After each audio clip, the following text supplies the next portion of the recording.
Welcome to వార్తా9. ముందుగా headlines చూద్దాం.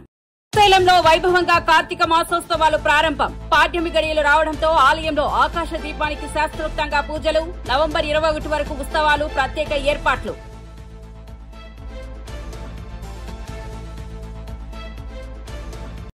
Trump Deepavali వేడుకతో భారతీయులకు శుభాకాంక్షలు. వైట్ హౌస్ ఆవరణలో దీపాలు వెలిగించి భారతీయ సంస్కృతికి గౌరవం. భారతీయ సమాజం అమెరికా అభివృద్ధిలో కీలక పాత్ర పోషిస్తుందన్న ట్రంప్.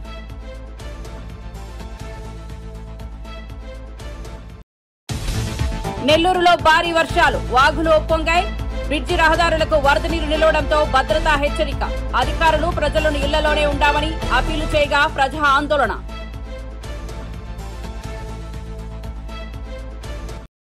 కానిస్టేబుల్ ప్రమోద్ కుటుంబానికి డీజీపీ పూర్తి మద్దతు. పిల్లల విద్య, కుటుంబ భద్రతకు అన్ని రకాల సహాయం అందజేస్తామని వాగ్దానం. పోలీస్ కుటుంబాలకు పూర్తి అండగా ప్రభుత్వం నిలవాలన్న ప్రమోద్ భార్య ప్రణీత. ఇక వార్త వివరాల్లోకి వెళ్తే శ్రీశైల మహాక్షేత్రంలో కార్తీక మాసోత్సవాలు భక్తి శ్రద్దల మధ్య ఘనంగా ప్రారంభమయ్యాయి. పాడ్యమి గడియలు రావడంతో ఆలయంలో ఆకాశ దీపానికి శాస్త్రోక్తంగా పూజలు నిర్వహించారు. దేవస్థానం ఈవో ఎం శ్రీనివాసరావు దంపతులు, అర్చకులు ఆలయ ప్రాంగణంలో ఆకాశ దీపంలో నూలు ఒత్తులు అమర్చి నెయ్యి వేశారు. సంప్రదాయబద్దంగా ఆకాశ దీపాన్ని స్వామివారి ఆలయ ప్రధాన ధ్వజస్తంభంపై నెలకొల్పారు. కార్తీక మాసం ఆధ్యాత్మికతకు ప్రతీకగా పరిగణిస్తారు. భక్తులు దీపదహనాలు చేస్తూ స్వామివారిని దర్శించుకున్నారు. శ్రీశైలంలో ప్రతి సంవత్సరం నిర్వహించే ఈ ఉత్సవాలు నవంబర్ 21 వరకు కొనసాగనున్నాయి. దేశం నలుమూలల నుంచి భక్తులు భారీగా తరలివచ్చారు.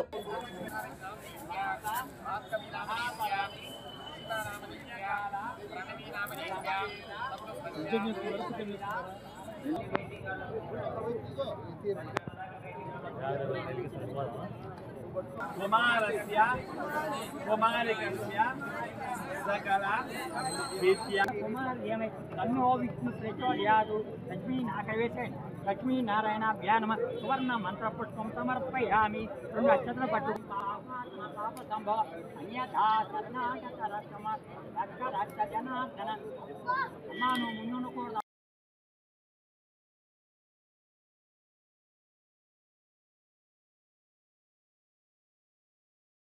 అమెరికా అధ్యకుడు డొనాల్డ్ ట్రంప్ వైట్ హౌస్ లో దీపావళి వేడుకలను నిర్వహించి భారతీయులకు శుభాకాంక్షలు తెలిపారు. చెడుపై మంచి గెలుపును సూచించే దీపావళిని గౌరవప్రదంగా జరుపుకోవడం భారతీయ అమెరికన్లలో ఉత్సాహాన్ని రేపింది.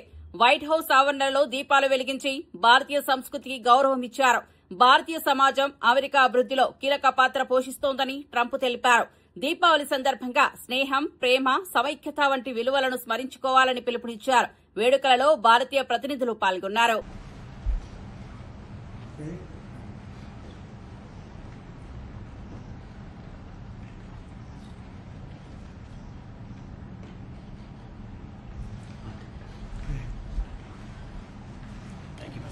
Thank you all. Thank you.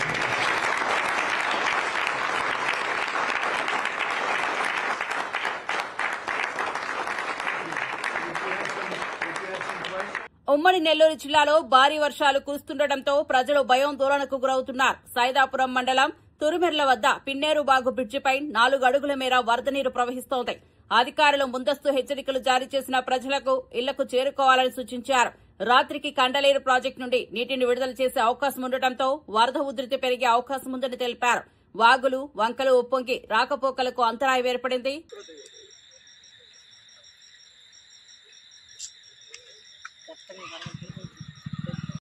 చాలా పెరిగా నీళ్ళ సైలెన్స్ మునిగిపోతుంది.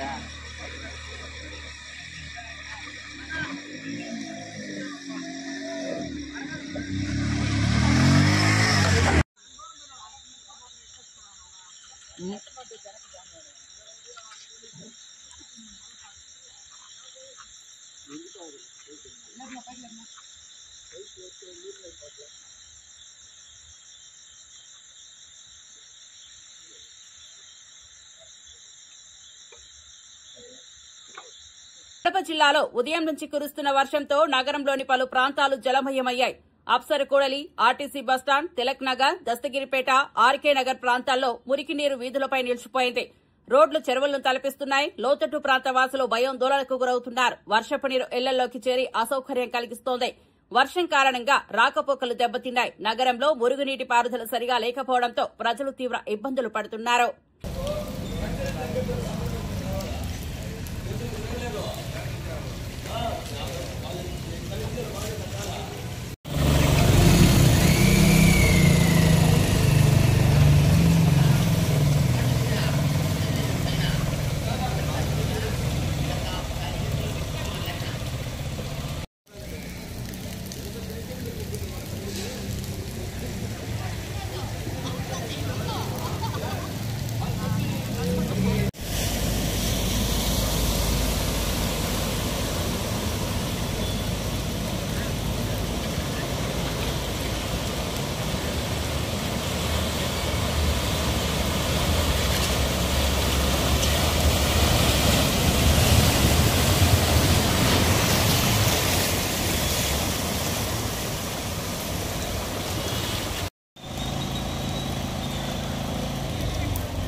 పెనుగంచిపోలు మండలంలో వింత వ్యాధితో బాధపడిన చిన్నారిని కలెక్టర్ లక్ష్మీషా పరామర్శించారు. చికిత్స అనంతరం ఆరోగ్యంగా ఇంటికి చేరిన చిన్నారిని కలెక్టర్ ఆత్మీయంగా పలకరించారు. చిన్నారి తల్లిదండ్రులతో మాట్లాడి ధైర్యం చెప్పారు. వ్యాధులపై అపోహలు నమ్మవద్దని, పరిసరాలను శుభ్రంగా ఉంచుకోవాలని సూచించారు. ప్రజారోగ్య సమస్యలను తెలుసుకుంటూ స్థానిక అధికారులతో సమీక్షా సమావేశం నిర్వహించారు.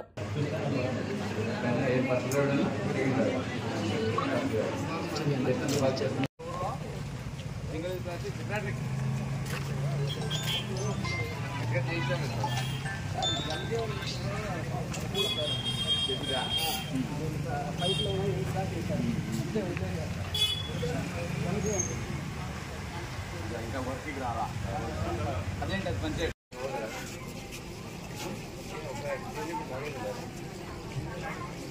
ఇట్లున్నాయి జరుగుందా చూపించాలి ఆల్రెడీ చూపించాలి ఎప్పటి నుంచి సిరప్ వాడారు తగ్గిందా పొందాం ఓకే అయిపోతుంది ఎప్పుడు సిరప్ బయట ఎవరు మీద వచ్చి అంతేలేండి అందుకే అదే అదే అవును అవును పెద్దమ్మకి వచ్చినప్పుడు మీడియాలో తెలియదు కాబట్టి బయటికి చిన్నమ్మకి రాగానే ఎవరో మీడియా తీసి పెట్టాడు అదేనండి ఇదే వెళ్ళి మాట్లాడాలండి సేఫ్గా ఉన్నారు ఏం ప్రాబ్లం లేదు శానిటేషన్ కూడా పర్వాలేదు ఇంకొంచెం శానిటేషన్ డ్రైనేజ్ అవి దృష్టి పెట్టాలి చేద్దాము లేదు నేను బయలుదేరుతాను లేండి మీటింగ్లు ఉన్నాయి సర్లేండి సర్లేండి ఓకే ఊరుకుంటూ వచ్చింది మినరల్ వాటర్ ఈ వాటర్ మినరల్ వాటర్ తీసుకొచ్చావా నువ్వు తాగా నేను తీసుకొచ్చినావా ఆ ట్యాప్ తీయమ్మా ఓకే ఓకే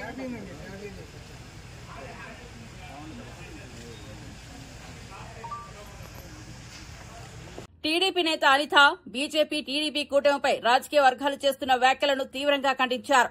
రిపోర్టర్ అడిగిన ప్రశ్నకు స్పందిస్తూ రాజ్యాంగం ప్రకారం డిప్యూటీ సీఎం అనే పదవి అధికారిక పదవి కాదని స్పష్టం చేశారు.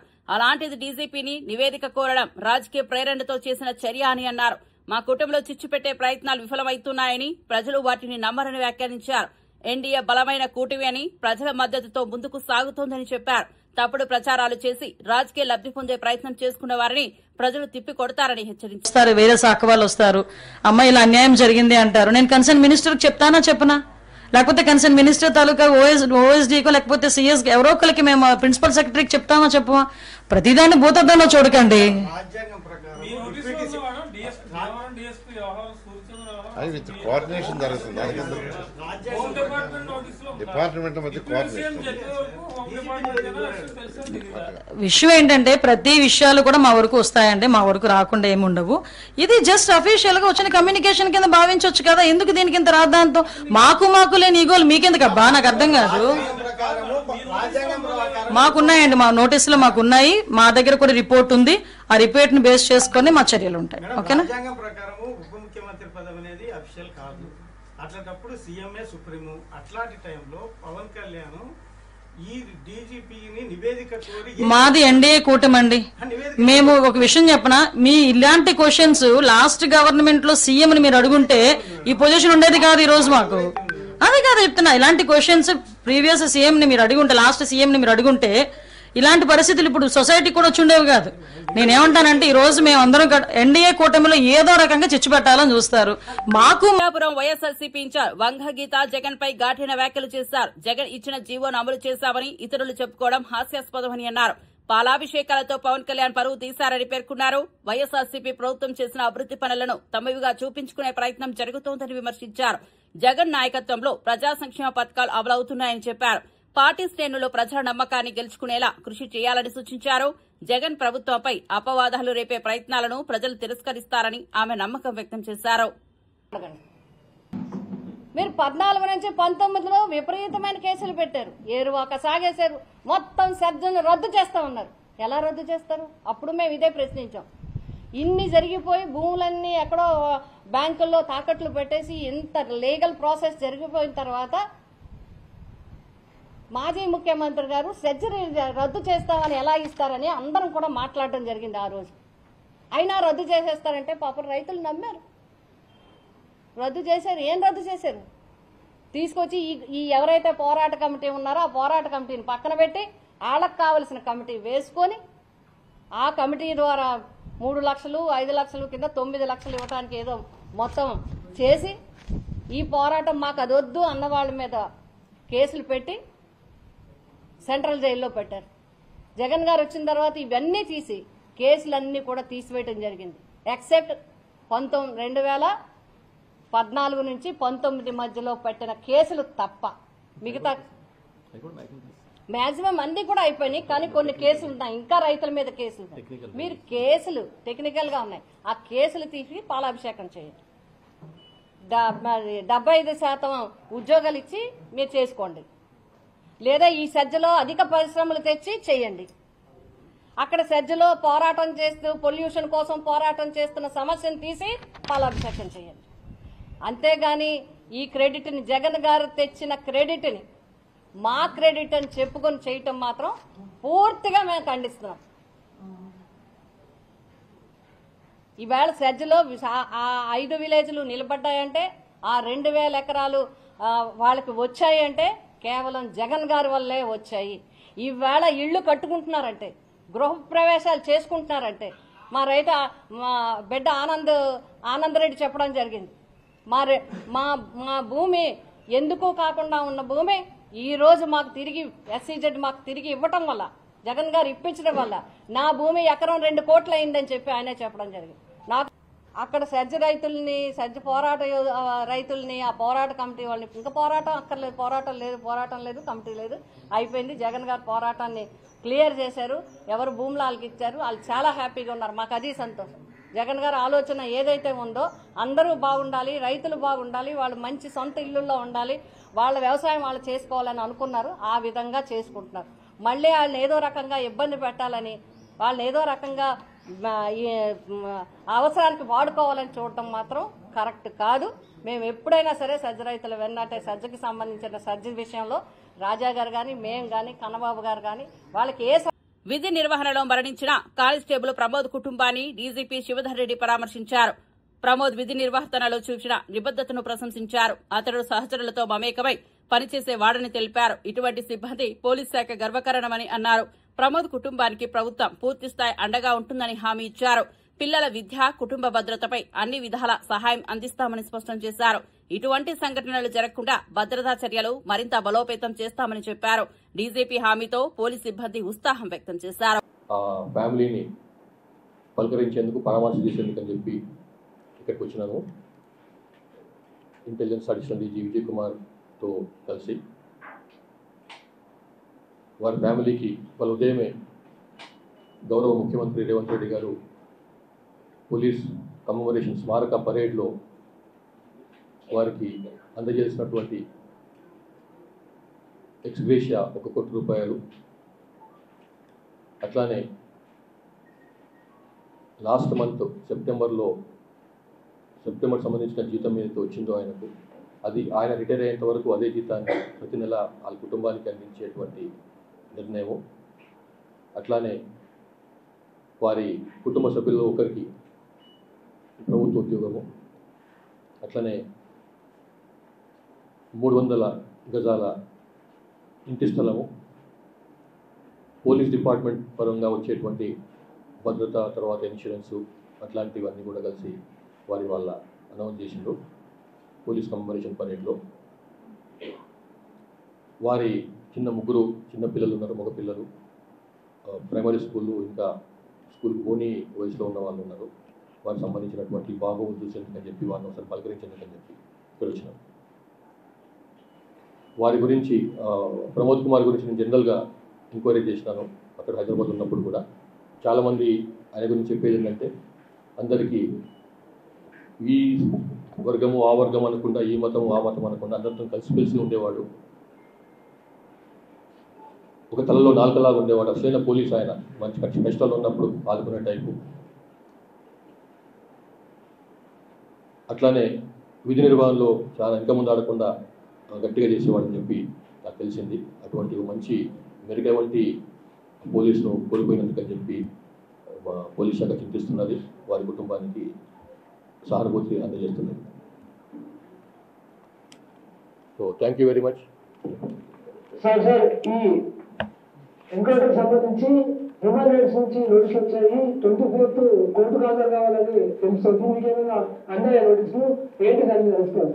ఇప్పుడు అది ఒకటి ఆల్రెడీ ఆ కేసులో ఇన్వెస్టిగేషన్ మొదలైంది.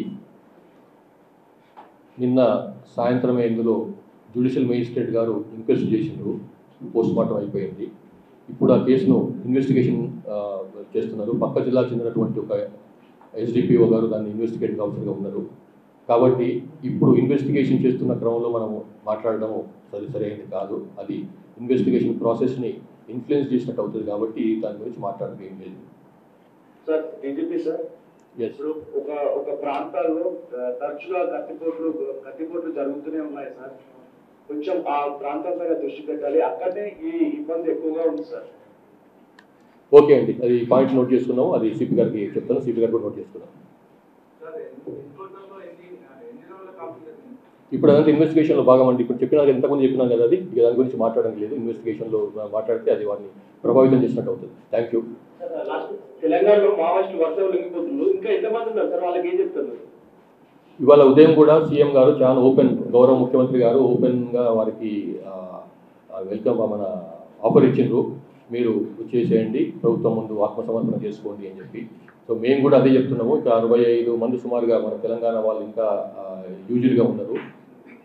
అందులో నాయకత్వ స్థాయిలో ఉన్న వాళ్ళు కూడా ఒక 40 వరకు ఉన్నట్టున్నారు. మళ్ళీ మేము మరొకసారి ఈ మావోయిస్టులకు ఆఫర్ ఇస్తున్నాము, మీరు బయటికి రాండి. మీరు పోలీసుల ద్వారా బయటకు వస్తే రావచ్చు, మీడియా ద్వారా రావచ్చు, రెవెన్యూ అధికారుల ద్వారా రావచ్చు, పొలిటీషియన్స్ ద్వారా రావచ్చు, ఏ రూపంగా వచ్చినా కానీ బయటికి రాండి అని చెప్పి మేము వాళ్ళని ఆఫర్ ఇస్తున్నాము. వాళ్ళు పట్ల ఉన్నటువంటి కేసుల విషయంలో కూడా మేము సానుభూతితో వివరిస్తాము. పోలీసుల నుంచి ఎట్లాంటి ఇంతప్పుడు ఉండకపోయేది, బట్ వాళ్ళకి ఒక తప్పుడు అభిప్రాయం ఉంది, వేధిస్తారని చెప్పి అట్లాంటివి కూడా ఏముండవు. మీరు నిశ్చింతగా. జగన్ ప్రభుత్వం మెడికల్ కాలేజీల అంశంలో అబద్దాలు చెబుతోందని టీడీపీ ఎమ్మెల్యే ఎరపతినేని శ్రీనివాసరావు మండిపడ్డారు. ప్రజలను మభ్యపెట్టడమే జగన్ లక్ష్యమని అన్నారు. తాము తెచ్చిన జీవోలకే జగన్ సంతకాలు చేస్తున్నారని ఎద్దేవా చేశారు. అమరావతిలోని ఎన్టీఆర్ భవన్లో మీడియాతో మాట్లాడిన ఆయన కూటమి ప్రభుత్వం పీపీపీ విధానంలో మెడికల్ కాలేజీలు నిర్మించి పేదలకు అత్యాధునిక వైద్య సేవలు అందిస్తోందని తెలిపారు. వైఎస్సార్సీపీ ప్రభుత్వం బురద జల్లే ప్రయత్నం చేస్తోందని ధ్వజమెత్తారు. ప్రజల నమ్మకాన్ని కోల్పోయిన జగన్ అబద్దాలతో ప్రజలను మోసం చేయాలని ప్రయత్నిస్తున్నారని విమర్శించారు. జరుపుకున్నారు. మన ఆంధ్ర రాష్ట్రంలో కూడా అత్యంత కన్నుల పండుగగా ఒక భూతాన్ని, ఆంధ్రప్రదేశ్ రాష్ట్రాన్ని పట్టి పీడిస్తున్న ఒక భూతాన్ని తరిమేశామనే ఆనందంతో ఆంధ్రప్రదేశ్ ప్రజానికం కూడా గతం కన్నా ఎక్కువగా ఆనందోత్సాహాలతో దీపావళి జరుపుకున్నారు. దీనికి రీజన్ ఏంటంటే, ఎప్పుడు అధికారంలో ఉన్నప్పుడు కూడా విధ్వంసం, అధికారంలో లేనప్పుడు కూడా విధ్వంసం. ఈ విధ్వంసం వీళ్ళ వైసీపీ జగన్ డిఎన్ఏలోనే ఈ విధ్వంసం అనే ఒక విషతుల్యమైన పదార్థం వాళ్ళ డిఎన్ఏలో, వాళ్ళ రక్తంలో ఉంది.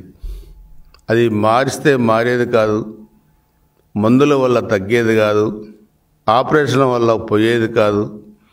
దీనికి ప్రపంచంలో మందు ఇంతవరకు ఏ సైంటిస్టు, ఏ శాస్త్రజ్ఞుడు కూడా కనుక్కోలేదన్నదే అక్షర సత్యం. సో దీన్ని ఎప్పటికప్పుడు ఎన్నికలు వచ్చినప్పుడు ఆంధ్రప్రదేశ్ ప్రజానీకమే డాక్టర్లుగా, సైంటిస్టులుగా, శాస్త్రవేత్తలుగా, పరిశోధన చేసే అనుభవజ్ఞులుగా వాళ్ళే మారి ఈ వైసీపీ పెనుబోతాన్ని ఆంధ్రప్రదేశ్లో అధికారంలోకి రాకుండా చూడాల్సిన బాధ్యత ఆంధ్రప్రదేశ్ ప్రజానీకం మీద, ఆంధ్రప్రదేశ్ ఓటర్ల మీద ఉందన్నది అక్షర సత్యం, నగ్న సత్యం. సో దానికే నిన్న ఎందుకు ఇంత పెద్ద ఎత్తున జరుపుకున్నారు ఆంధ్రప్రదేశ్లో అనే దానికి ఒక విజనరీ లీడర్, 45 సంవత్సరాల సుదీర్ఘ రాజకీయ అనుభవం కలిగిన ఒక మేధావి, సైదరాబాద్ని ఈరోజు ఐటీ హబ్గా మార్చగలిగిన ప్రపంచం మొత్తం కూడా ఈరోజు అభినందించే మన రాష్ట్ర ముఖ్యమంత్రి వర్యులు చంద్రబాబు నాయుడు గారు మరలా ఆంధ్రప్రదేశ్ని కూడా ఇంకొక హైదరాబాద్ కన్నా ఇంకా మంచి స్థాయిలో ఉంచాలని చెప్పి 2024లో ఎన్డీఏ ప్రభుత్వం అధికారంలోకి వచ్చిన తర్వాత అనేక పరిశ్రమలు, అనేక ఐటీ కంపెనీలు గౌరవ నారా లోకేష్ గారు, విద్యాశాఖ మంత్రులు మరియు ఐటీ మినిస్టర్ గారు వీళ్ళ ఆధ్వర్యంలో ఇండిపెండెన్స్ వచ్చిన తర్వాత భారతదేశంలో ఏ రాష్ట్రం సాధించలేని ఒక భారీ ఇన్వెస్ట్మెంట్ అనొచ్చు దాన్ని, లేకపోతే లక్షల మందికి, కోట్లాది మందికి ఉపయోగపడే ఓ ప్రాజెక్ట్ అనొచ్చు. ఎంతో మంది భవిష్యత్తు ప్రభుత్వం సేవాధర్మంతో నడుస్తోందని ఎమ్మెల్సీ పర్వతిరెడ్డి చంద్రశేఖర్ రెడ్డి అన్నారు. జగన్మోహన్ రెడ్డి సంపద సృష్టిస్తే చంద్రబాబు దోచుకునే రాజకీయాలు చేస్తున్నారని విమర్శించారు. జగన్ మనసున్న నాయకుడిని, ప్రజల సంక్షేమమే ఆయనకు ప్రథమ కర్తవ్యమని చెప్పారు. వైఎస్సార్సీపీ ప్రభుత్వం అమలు చేస్తున్న పథకాలు ప్రజల జీవితాలను మార్చుతాయని తెలిపారు. ప్రజల నమ్మకాన్ని నిలబెట్టేలా ప్రభుత్వం ముందుకు సాగుతోందన్నారు. చంద్రబాబు పాలనలో జరిగిన అవినీతిని ప్రజలు మర్చిపోలేదని వ్యాఖ్యానించారు. జగన్ ప్రభుత్వం ప్రతి వర్గానికి న్యాయం చేస్తోందని అన్నారు. వీఆర్ఓలుగా ప్రమోషన్స్ ఇచ్చినటువంటిది కానీ, అలానే వీఆర్ఓలకు కూడా సీనియర్ అసిస్టెంట్ గా ప్రమోషన్స్ ఇచ్చింది ఎప్పుడు లేనట్టుగా జగన్మోహన్ రెడ్డి గారే. ఎంపీడీఓలకు కూడా 25 సంవత్సరాల నుంచి వాళ్ళకు ఇప్పుడు కూడా ప్రమోషన్స్ లేకపోతే జగన్మోహన్ రెడ్డి గారు వారిని కూడా ప్రమోషన్స్ ఇచ్చి వాళ్ళకి ప్రమోషన్స్ అవకాశం సోర్స్ కల్పించినటువంటిది కూడా జగన్మోహన్ రెడ్డి గారి ప్రభుత్వమే. ఎంఈఓ రెగ్యులర్ వ్యవస్థ 20 సంవత్సరాలుగా లేకపోయినా కూడా ఎంఈఓ పోస్ట్ అన్నింటినీ కూడా ఫిల్అప్ చేసి అందరికీ కూడా ప్రమోషన్స్ ఇచ్చినటువంటి పరిస్థితి కూడా జగన్మోహన్ రెడ్డి గారిదే. చైల్డ్ కేర్ లీవ్స్ మీద మీరు అనౌన్స్ చేస్తున్నారు. చైల్డ్ కేర్ లీవ్స్ నేనేదో తీసుకొచ్చినానని చెప్పినట్టుగా దీంట్లో మాట్లాడారు. చైల్డ్ కేర్ లీవ్స్ ని 60 రోజుల నుంచి ఏకంగా 180 రోజులకు పెంచినటువంటి ఘనత జగన్మోహన్ రెడ్డి గారిది. ఆ చైల్డ్ కేర్ లీవ్స్ ను కూడా వాళ్ళ సర్వీస్ లో ఎప్పుడైనా వాడుకోవచ్చు అని చెప్పే ప్రతిపాదన మేము తీసుకొని వచ్చినాం. నేను ఎమ్మెల్సీ అయిన తర్వాత మేము జగన్మోహన్ రెడ్డి గారి దగ్గరికి వెళ్ళి అప్పీల్ చేస్తున్నాం. జగన్మోహన్ రెడ్డి గారి మంచి మనసుతో మహిళలకు సంబంధించింది వాటిని ఎప్పుడైనా కూడా చైల్డ్ కేర్ లీవ్స్ వాళ్ళ సర్వీస్ లో వాడుకోవచ్చు అని చెప్పి ప్రతిపాదన చేసి ముందుకు తీసుకెళ్ళినటువంటి ఘనత మాది. అలానే డిపార్ట్మెంటల్ ఎగ్జామ్స్ పెట్టేటప్పుడు కూడా నెగటివ్ మార్కులు తీసుకొని వచ్చి చంద్రబాబు నాయుడు గారు ఆ రోజు ప్రమోషన్స్ లేకుండా ప్రభుత్వ ఉద్యోగులు చేస్తే ఆ నెగటివ్ మార్కుల విధానాన్ని తీసేసి మొట్టమొదటిసారిగా ప్రమోషన్లన్నింటినీ కూడా సులభతరం చేసినటువంటి ఘనత జగన్మోహన్ రెడ్డి గారిది. అలానే 10,224 లాంగ్వేజ్ పండిట్లకు ప్రమోషన్స్ ఇచ్చినారు. 2,569 మంది పిఎన్టీలకు ప్రమోషన్స్ ఇచ్చినారు. ఏకంగా 25,000 మందికి 5 సంవత్సరాల ప్రమోషన్స్ కల్పించినటువంటి ఘనత ఏ ప్రభుత్వంలో కూడా ఉండదు, జగన్మోహన్ రెడ్డి గారు చేసినటువంటిది. అలానే సర్వే ఎంప్లాయీస్ కి 20 సంవత్సరాల నుంచి వాళ్ళకి ప్రమోషన్స్ లేకపోతే ఆ ప్రమోషన్స్ ఇచ్చినటువంటి ఘనత జగన్మోహన్ రెడ్డి గారిది. అలానే 25 సంవత్సరాల క్రితం 98 డిఎస్సీలు అన్యాయం అయిపోయినటువంటి టీచర్స్ కి సంబంధించి వారందరూ మరిన్ని అప్డేట్స్ కోసం చూస్తూనే ఉండండి.